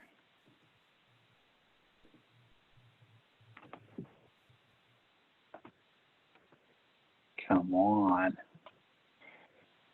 Is it still stuck on the critical questions to ask before automating screen? Mm-hmm. It's still there, yeah. It's like, it's ingrained now, there. Everybody's mind. Uh-huh. I do not know why this is not forwarding. Well, Can you take it off present mode and go to the next slide? Or I could, if you're struggling a little bit, and I could ask Scott to step up. Well, we're back to email. So that's yeah. I am. I mean, we're all gonna just cheer when this happens. I know. So sorry, I don't know why. I've never had this problem before but I don't think I've ever presented on Zoom before. So it's probably operator error. That's okay. Can we let MIP go now because they actually have another Certainly. engagement, and then you can Yep. work on that? Scott, you mean Ben? Is it Ben? Ben up? It's Scott and Christina. And Gotcha. Okay, great. Yeah, why don't we do that? We'll switch places with you. So, hey, Scott, are you ready to go? We are. Yep. Good deal. Yep. All right, Christine, go for it. Okay, so let me just find my. We have to have the other presenter stop sharing. Terry, if you could. Yeah. Stop sharing. There we go. Yep. Perfect. Okay, can everyone see my screen okay? Yes. Okay, perfect. Well, hello, everybody. Thank you for sitting with us through the end, even though we're trying to get towards the end of the presentation. So everyone, thank you for staying patient here with us. We're going to tell you all a little bit about community brands and about MIP fund accounting. My name is Christine Simon, and I am one of the solution engineers here with Community Brands, and my colleague, Scott Williams, is also here with me today, and he'll be presenting a little bit later. So one of the important parts here about community brands is that we only serve associations, nonprofit, and governmental organizations. We do not serve any for-profit businesses. So we pride ourselves in really understanding nonprofit needs and build software to help organizations make it easier for them to fulfill their missions. All right, our first poll. So what we're going to do with this is, I believe Scott's monitoring the chat. And so the first person to answer this, where is MIP headquartered? Christopher Sue got it right. Close enough. Texas. It's actually Austin, Texas. Good enough. I love it how people are saying Canada because I'm talking and I probably sound Canadian. I am not. I love our Canadian friends, but I'm actually in North Dakota, so I have a kind of a thick accent up there, so that's really funny. Perfect. So that's our first call. Yeah, we are actually headquartered in Austin, Texas. So who do we serve as kind of a community brands as a whole? We serve over 100,000 customers, and last year alone, we helped raise $1 billion at fundraising events throughout the year. Just $1 billion we've helped our nonprofit organizations raise. We have over 2,800 employees in 55 offices in 40 countries throughout the globe. So that's always a pretty neat statistic there. A little bit more specifically about community brands is this is our portfolio of solutions we have just for our nonprofit organizations. So whether you need to work with some career centers, event tech, fundraising, any association management type things, we have kind of we pride ourselves in being a one-stop shop, but right now we're really going to focus just on MIP fund accounting.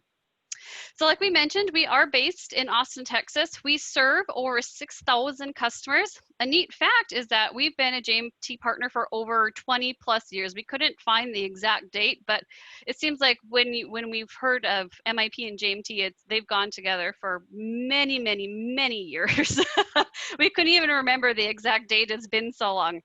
And we've also won quite a few awards throughout our time of being within MIP Fund Accounting. And it's important to note, these awards are not awards that we actually pay for. These awards that are voted on by our industry peers. So that's an important note there when you're actually looking at awards that companies have won. A little bit about ourselves and how we got here. So we started out actually in 1982, based in Austin, Texas. So back there, you can actually see that picture is our office in Austin. It still says Abilla. As everyone knows, we've gone through quite a few name changes throughout the years. But back in 1982, we started out with MIP for DOS. 96 was released, or we released MIP for Windows in 1996. And just to kind of correlate that with some fun pop culture is that's just a year after Windows 95 was released. And if you think about that, that's when everyone still had that wonderful dial-up internet. Also, too, then the next fun piece is that we have been in the cloud since 2008. And our first cloud customer was actually the Girl Scouts of America. So we have been offering cloud solutions since 2008. And then in 2015, we've actually introduced our new true cloud-based system. So we've been around for a long time and know what we've been doing within the software world. So who uses MIP Fund Accounting? This is actually an interactive map of all of our customers in the US. There's also a kind of one little oddball out there, out on the right-hand side, kind of in another country over there. But we have customers in all 50 states and then in multiple other countries within that. And up on the screen, you can kind of see a lot of the industries that use MIP. But one of the great things about MIP Fund Accounting is that we do not force you to go up into the cloud. We give you that choice. And that's important because we know a lot of nonprofit organizations, you have to have your software locally installed just due to the nature of your business. So we give you that choice to either have MIP locally installed on your own computers, your own IT folks would manage that, or we give you the choice to go up into the cloud. And if you choose to move from locally installed or the cloud back to locally installed, you can change your deployment option at any time. So there's quite a few different ways you can actually interact within MIP. Some highlights of MIP Fund Accounting here is that we have very easy to use reports, which actually includes the GASB and FASB compliant reports that are included within the software. You don't have to try and learn a complicated report writer. They're just built right in here.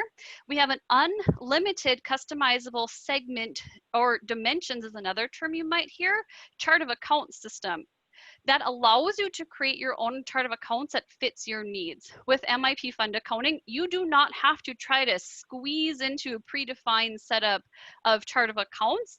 You get to design your own, and we, of course, help you with that and give you guidance. We also have a very, very strong audit trail. And while we do integrate with other software, as some of our partners have already mentioned here today, you can integrate either with a data import or through our API.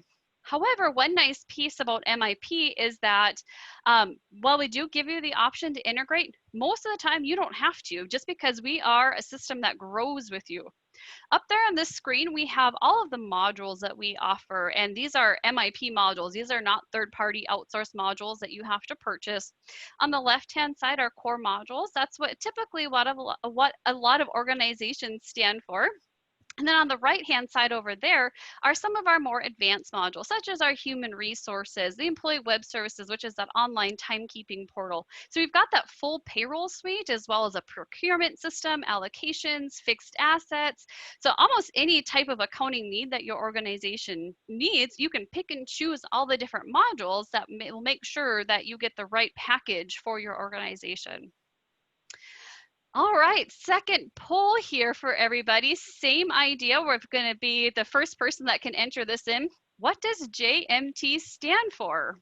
None of the JMT employees can answer this. So first person to put that in the chat, go ahead and get that in there. There you go. Well, we're Doug- not getting some Douglas. full answers though. Can we get some full answers? Really? gonna- You're going to be that picky? Are we going to be that picky? I don't think so. I think it's good. Okay. I think Doug Gates gets it. For the record, it is. Oh, there we go. Douglas got the full answer. Extra credit. And by the way, our 2 gifts that we're giving away today are $200 gift cards that we're giving away today. So you'll get that information. All right, this is my turn, right? Yes, absolutely. Yep. All right, so we want to take this really quickly. We know we're just going to show you a few more pictures of MIP. We know most of you are really just here for the gift cards, and looking at software is kind of an extra. But we are here, and we're going to show you a little bit of MIP. As we said before, MIP has 2 deployment options. You can use it on premises or in the cloud. What you're seeing here is our cloud version of MIP. It's the same database, the same logic behind the scenes, so you can work in either place. However you want to do it, whatever works for you. When you get into our cloud solution, the first thing you do see is our dashboard. This is a configurable dashboard. It's drillable all the way down to the transaction level. You can see attachments and all of that.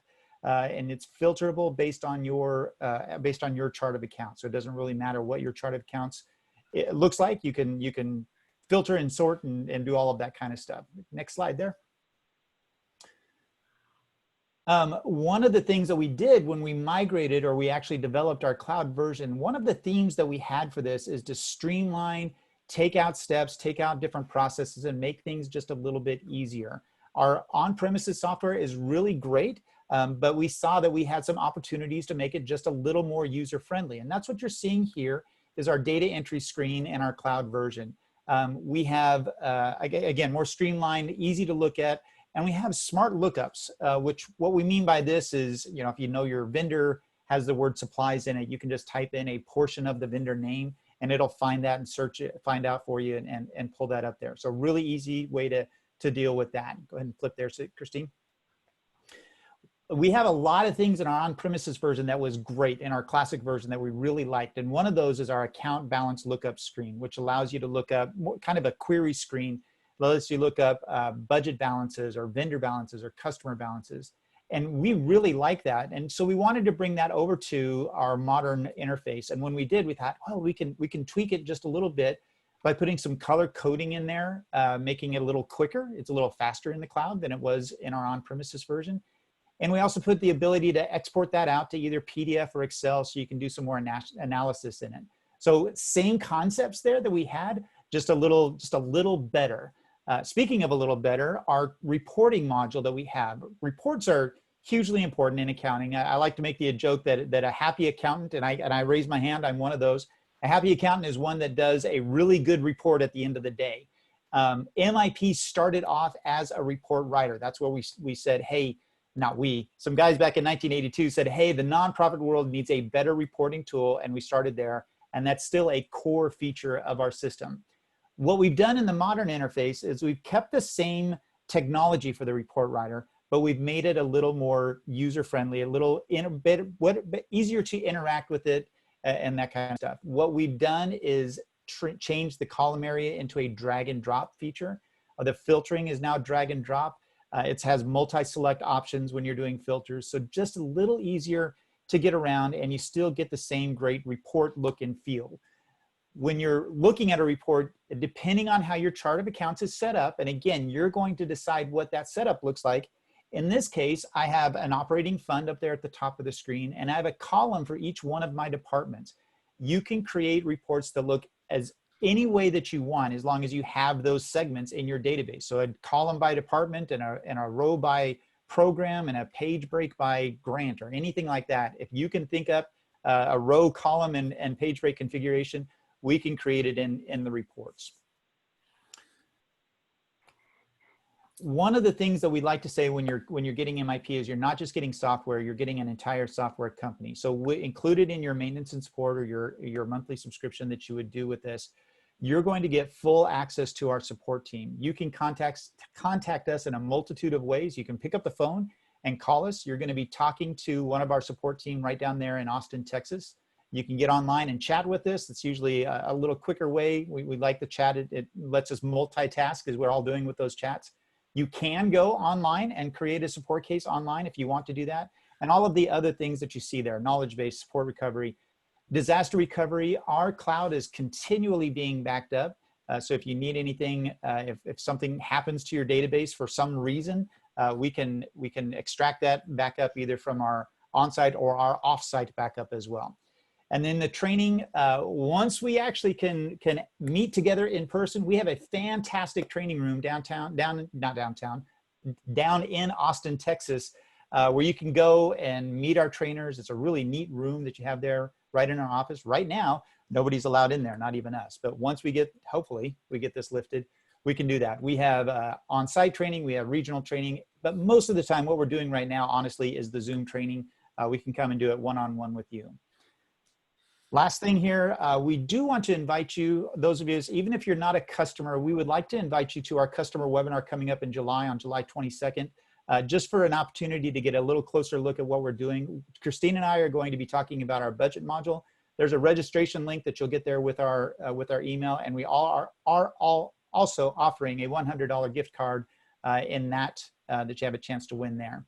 So we want to thank you for your time. If you have any questions, there's our email address and you can contact us. So thank you so much. That was great, Scott. Yeah, really good.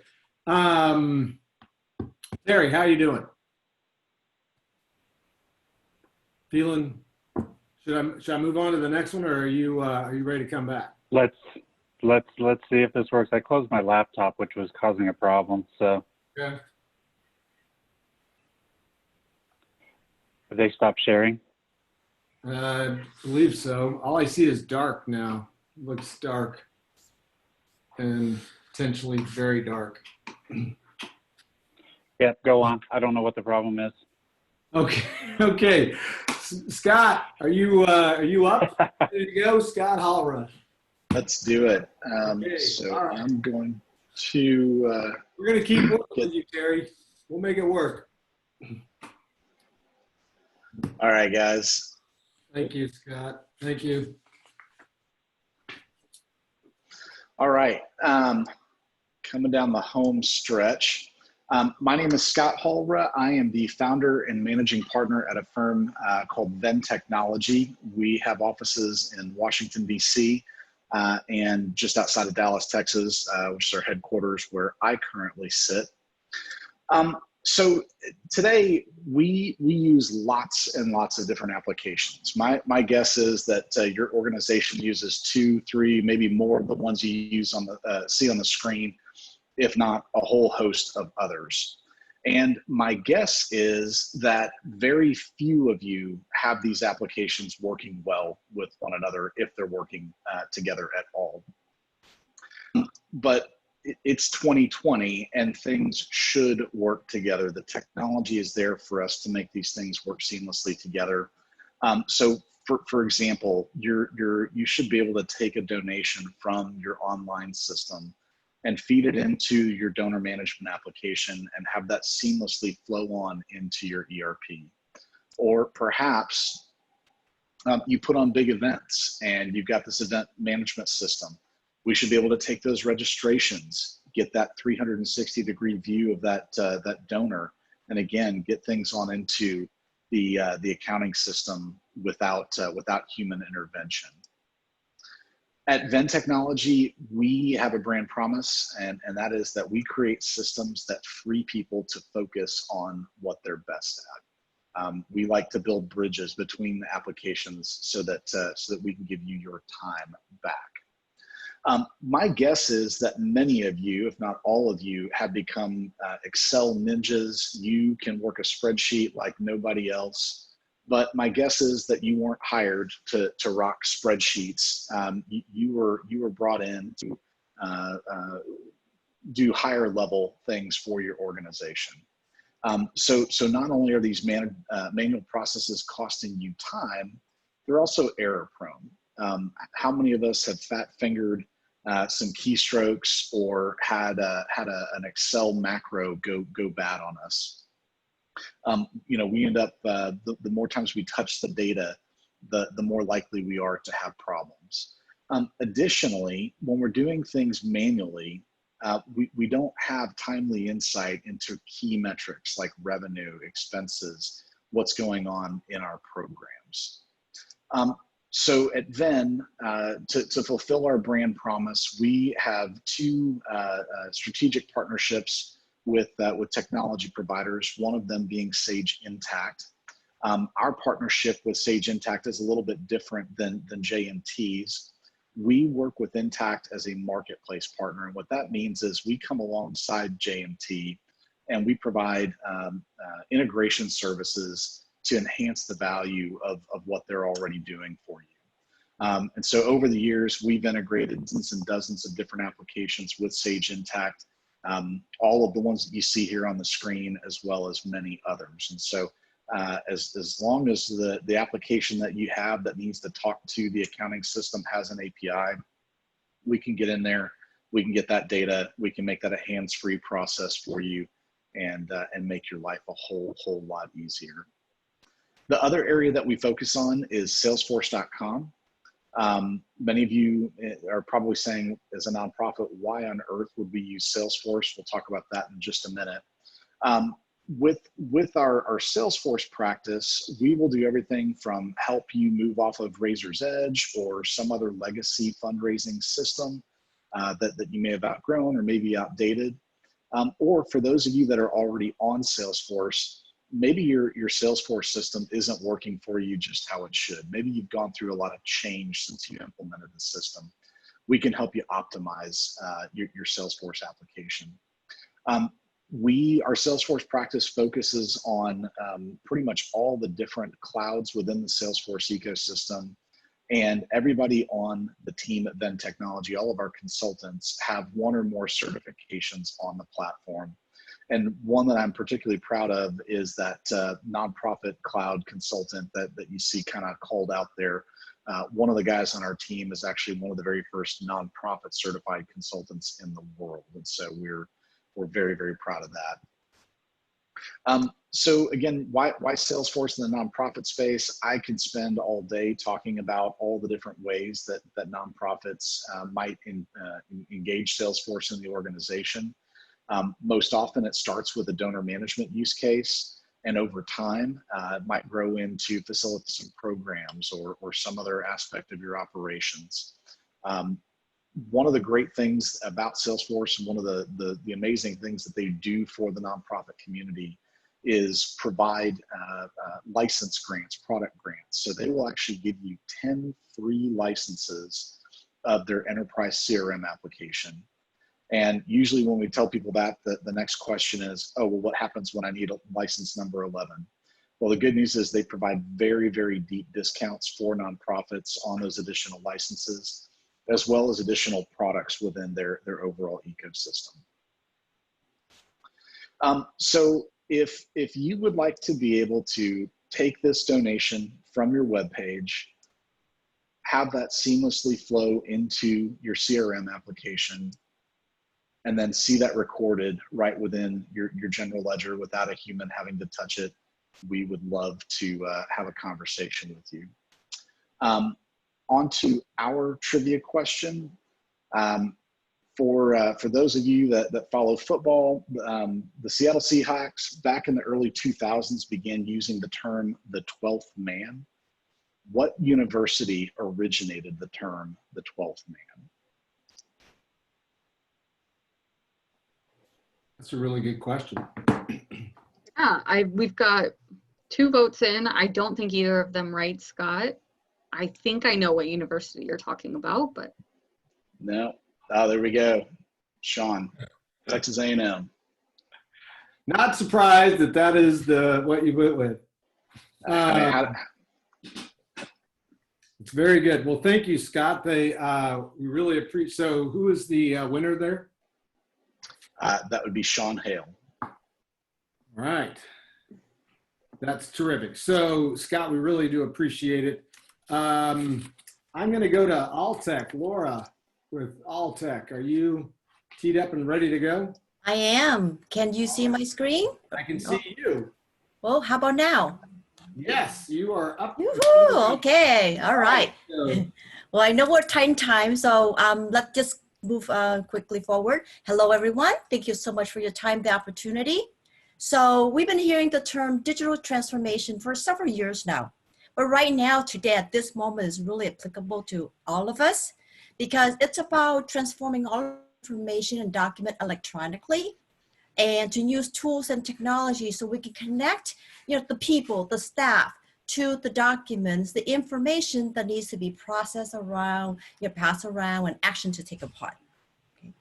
So, recently there was a statistic done by Gartner Group, and believe it or not, today, 75% of companies have shifted or planning on continuing working from home because now they got their office all set up, phone and everything all to go. So some are remaining working at home and would slowly transition back to the office. So by working remotely, ask yourself right now, what are your key main and challenges right now today? Are you, having access to documents remotely? Is your workflow process efficient? How about cutting down on costs? The copying, the printing, and the staff time of tracking documents down. What about compliancy to your document? Visibility, so you know exactly where everything is at, compliancy to HIPAA requirements, and security to your document. And then some organizations, they want to centralize the storage of all the information in one place because you have documents everywhere, from file cabinets to the C drive to the network drive within different software application. So initiative for most companies to have everything centralized in one application. So let's talk about that. How can we help you?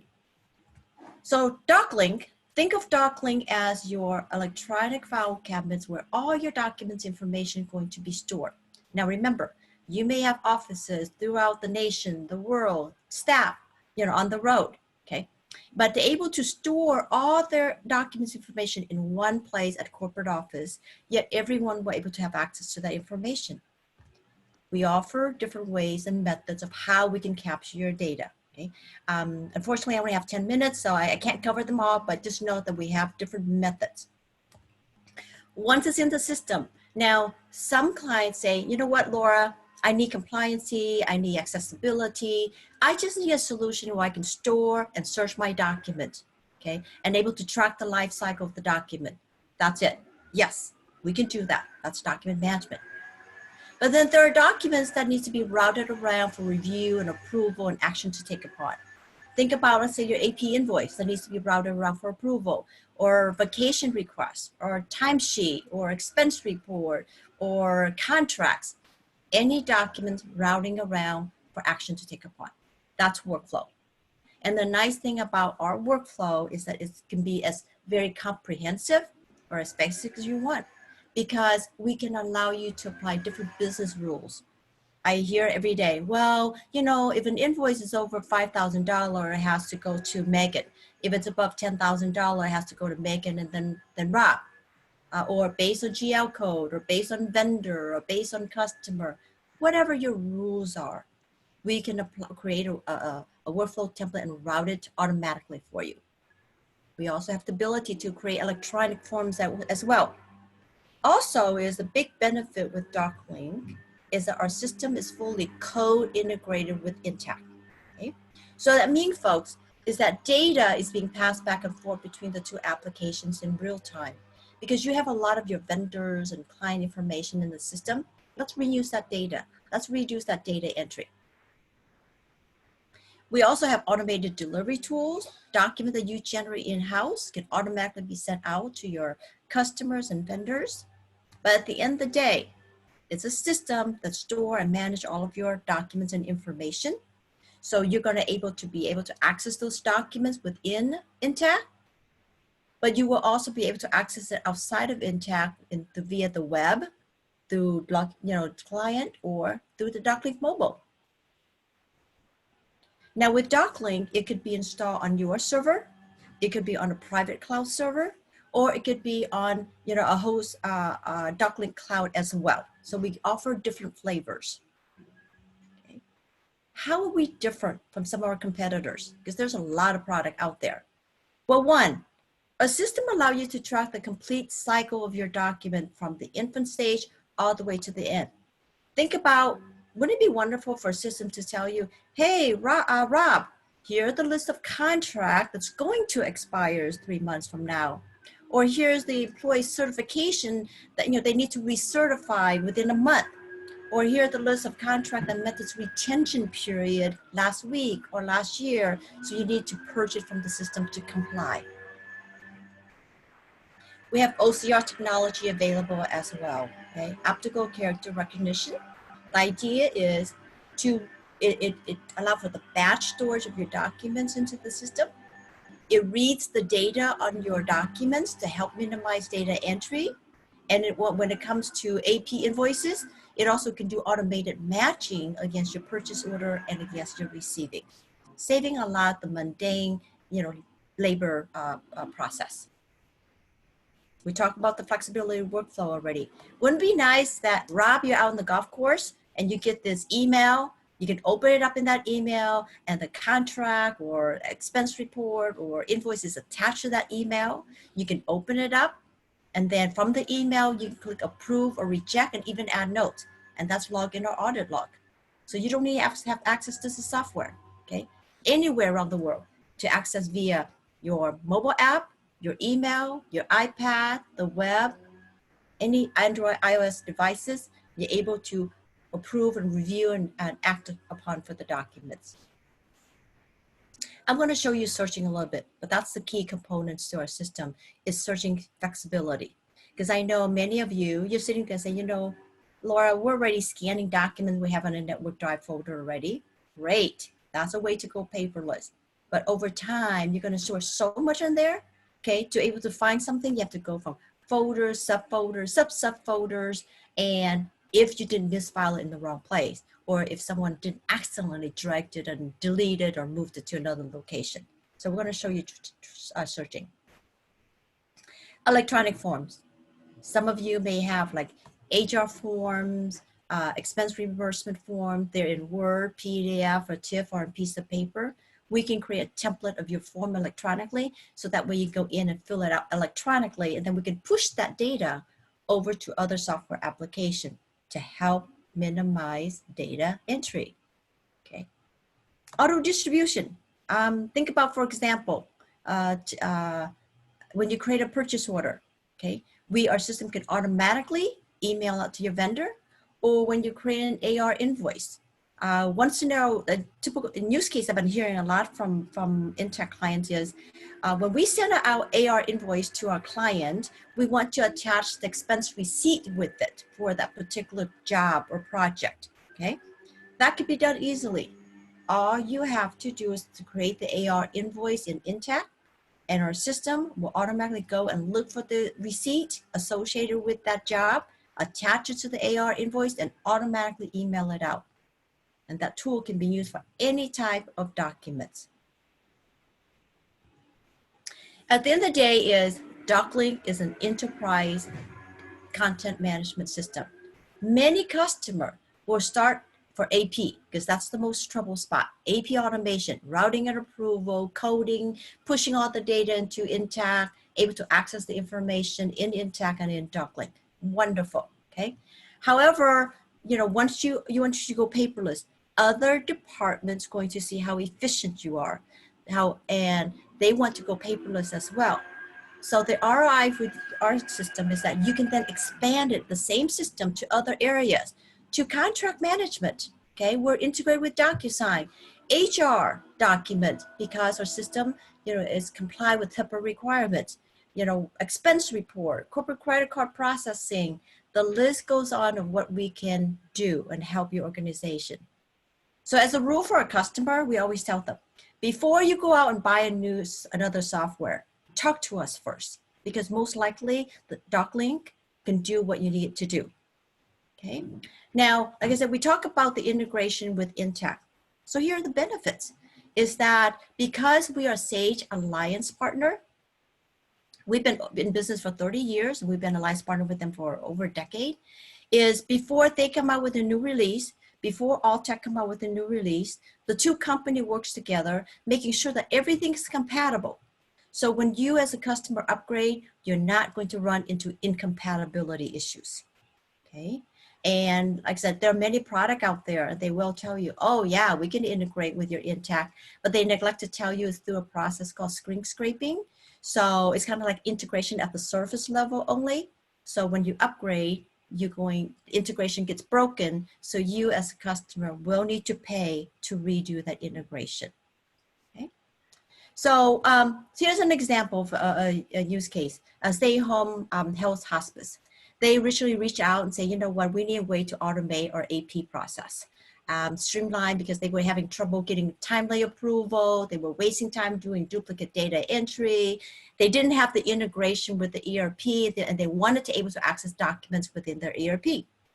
But then once they started using a DocLink for AP, then they see, oh, the security does comply with HIPAA requirement. It does store other documents, and it can store documents in any format. Word file, Excel file, PowerPoint, video, audio file, we don't care. So they expand the system for HR, storing and processing the HR documents and their payroll documents as well. And they're in the process of expanding the system for contract management as well. Hey, Laura, we're going to have to wrap it up here. Okay, so like I said, I'm just going to skip this. If, like I said, you have problem issue accessing document, approval, that's a solution. So here's a question for you, okay? Is being a Sage Alliance partner, what are the benefits?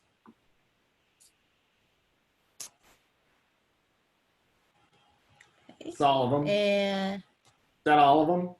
It is all of them. All of the above, isn't it? Yes, it is. It is. Yes, yes, yes. Kim, I can't see the chat, so you have to monitor see who is the first person to have the right answer.